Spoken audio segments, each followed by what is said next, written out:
You won't believe this. 1 minute I was serving lemonade to my niece on a perfect summer afternoon, and the next I was being painted as some violent criminal all over the internet.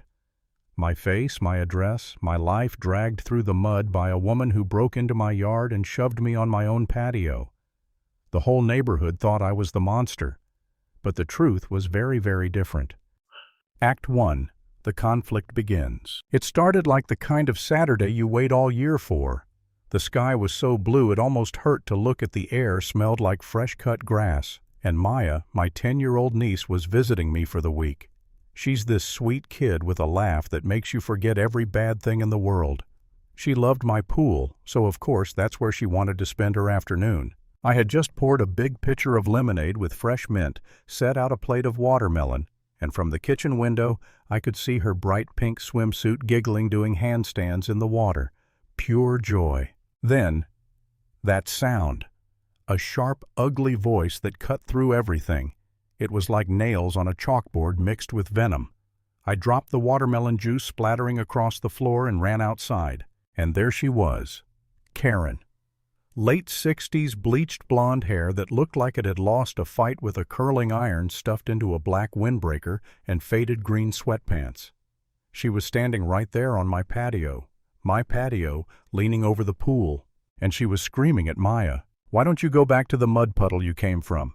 This is a decent neighborhood, not a charity for your kind." My little niece froze in the middle of the pool, hands clutching the edge, her eyes wide and trembling.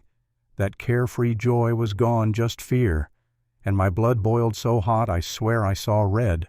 I stormed outside. "Get away from her! Get off my property right now!" My voice didn't even sound like mine. It came from somewhere deeper, fiercer. Karen whipped her head toward me, eyes beady and full of self-righteous fury, like I was the intruder. She puffed out her chest and barked, "I'm a concerned citizen. I saw this urchin sneaking into the pool, and I'm calling the police." I stepped between her and the pool, shielding Maya. "This is my niece and this is my house. You're trespassing. Leave before I call the cops myself." But she just laughed. A short, barking laugh. "Oh, I'm sure she is. You people always have a story." Then she pulled out her phone and dialed 911, and I heard her lie clear as day. "Yes, officer. I need someone right away. There's a break-in in progress. A young black girl just broke into my neighbor's backyard and is in their pool. She's very aggressive." I swear my brain short-circuited. She was on my property, terrifying my niece, and somehow she had the audacity to flip it. When I pointed her toward the exit, she smacked my hand away and shoved me. Hard. I stumbled back, barely catching myself. "Okay, that's it," I snapped, pulling out my phone to call 911 too. But she was already one step ahead. She barked into her phone again. "Yeah, it's me. Get over here. Bring Jimmy and Frank." Jimmy and Frank. Her brothers. Big, lumbering men who showed up minutes later in a rusty work van, stomping through the side gate like hired muscle. They spread out across my patio, boxing me and their sister, crying crocodile tears about being attacked. And then the sirens came. Act 2. Escalation and the turning point. Relief hit me for about 2 seconds when I saw the squad cars pull up. Finally, I thought someone in authority would clear this up. But when the officers walked into my yard, what they saw wasn't the truth. They saw an older white woman sobbing, flanked by 2 large protective brothers. They saw me, angry, agitated, black. And in the corner, Maya, wrapped in a towel, crying quietly. "Ma'am, are you all right?" the older officer asked, and he asked it to her. Karen launched into the performance of her life.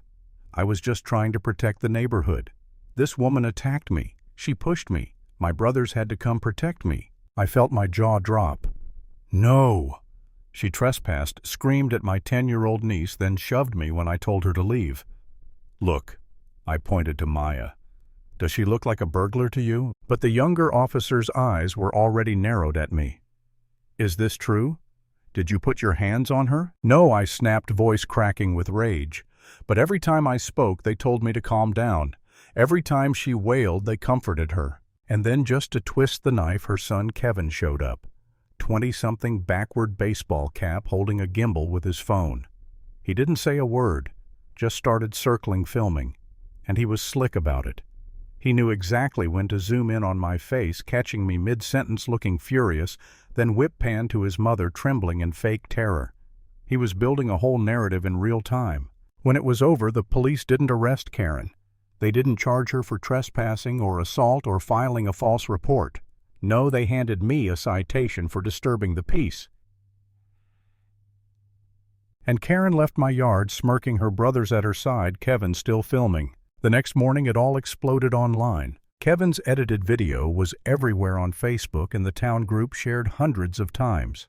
The title read, "Violent homeowner attacks elderly woman and Good Samaritans trying to stop a burglary." It started with me yelling, "Get out of here right now!" then cut to Karen clutching her chest like some innocent victim. The comments were brutal. People I'd never met called me dangerous, unhinged. Someone even posted my address.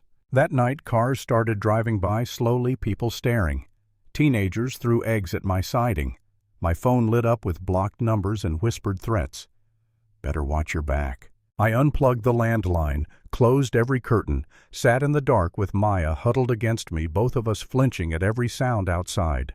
And for the first time, I thought about giving up. I sat there in the silence, scrolling through hateful comments, heart pounding, and I actually wondered, did I overreact? Did I yell too loud? Did I play right into their hands? Maybe if I'd just kept calm, maybe none of this. That thought broke me. I felt powerless, drowned by a lie too big to fight. Then, buried deep in the cesspool of comments, one line stopped me cold. "This seems edited. Does the homeowner have security cameras?" Security cameras. Oh my God. I did. I had a full system front driveway and one in the back corner overlooking the pool. Wide angle, with audio. I bolted to my office, pulled up the files, and there it was. Everything. From Karen sneaking through my side gate, to her screaming at Maya, to her shoving me, calling her brothers the cops, arriving Kevin circling like a vulture. Every second, and crystal clear. For the first time in days, I felt something shift. Not just relief. Power. Act 3. The Showdown. Monday morning I was in the office of Ms. Davenport, a civil rights lawyer with a reputation sharp enough to cut steel. I handed her the USB drive like it was Holy Scripture. We watched the footage together. When it ended, she steepled her fingers, calm but burning with anger. "They are going to regret this for the rest of their lives. We're not just clearing your name, we're dismantling theirs." She filed a civil suit for trespassing, assault, defamation, emotional distress. She marched straight to the police chief with the footage, and her media team, God bless them, crafted the counterattack. They took Kevin's clip, froze it on my angry face, then flashed words across the screen. "This is the lie they wanted you to believe." Then came my security footage. Karen sneaking in, her racist rant, the shove, the brothers arriving, Kevin's manipulative filming, all of it side by side. They posted it everywhere, sent it to news outlets, dropped it like a bomb. And overnight the narrative flipped. The same neighbors who called me a monster were now deleting their comments, apologizing, sending flowers. Karen's employer, a pediatric dental clinic of all places, fired her within 24 hours. The HOA, sick of her antics, slapped her with maximum fines and started foreclosure proceedings. Her brothers. Their contracting business tanked after the footage of them playing thug for hire went viral. Clients canceled reviews, tanked money, dried up. And Kevin, oh Kevin. His university suspended him for 2 semesters, revoked his scholarship, and made him the poster boy for malicious editing and cyberbullying. His dream of being a content creator? Gone. He was infamous now. But the real climax came in deposition. Karen sat across from me, looking worn down, her lawyer already defeated. Ms. Davenport hit play on the footage. "Ma'am, are these your words? Go back to the mud puddle you came from." Karen stammered, face pale. I didn't mean it like that."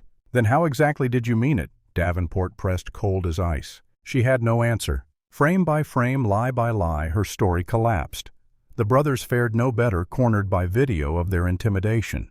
And Kevin, forced to admit he'd intentionally cut the footage to mislead, shrank to nothing under oath. Within weeks, their lawyer begged for settlement. Davenport rejected offer after offer until finally they surrendered. They paid a massive sum, enough to cover legal fees, therapy for Maya, and a college fund in her name. They signed public apologies admitting to their lies. They accepted a permanent restraining order. And Karen, Ms. HOA Queen herself, was forced to sell her house and leave the neighborhood within 6 months. That was the moment, the exact second the balance shifted. Karen had walked into my yard thinking she could bully a child, rewrite reality, and destroy me with lies. And in the end, she lost her job, her reputation, her home. And me, I was still standing. Final line. They tried to bury me under lies, but the truth dug their grave instead.